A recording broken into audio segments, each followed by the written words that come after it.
di channel saya. Hari ini saya datang lagi pergi yang tempat nih pokok kelapa sawit nih, ada dua dekat sini nih. Sebab saya tidak puas hati hari itu saya bawa kamera, tapi saya lupa bawa saya punya memory card. Tapi hari ini saya tidak lupa udah.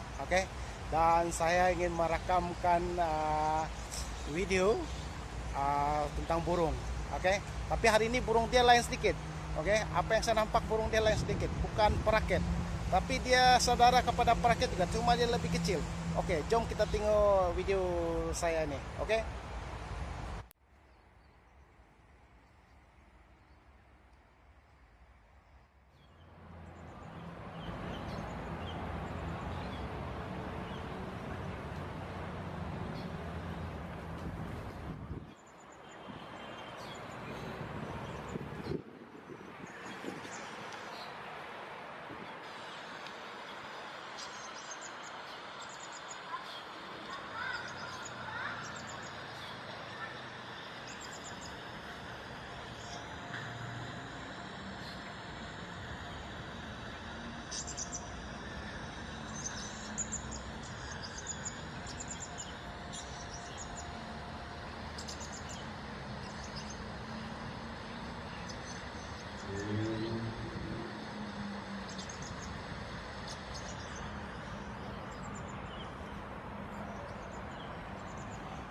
Begitulah tadi rekaman saya.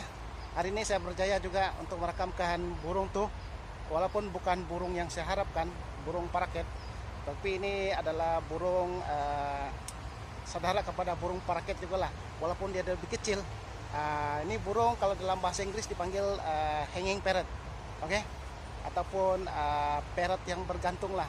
Tapi kalau di daerah saya di sebelah Beaufort dan Membakut, burung ini dipanggil teripas. Saya tidak tahu kalau daerah-daerah lain di Sabah dipanggil burung apa. Sekian saja video saya hari ini. Terima kasih karena menonton. Kalau belum subscribe dulu dan klik like kalau suka video ini. Dan saya akhiri sampai di sini saja. Ciao.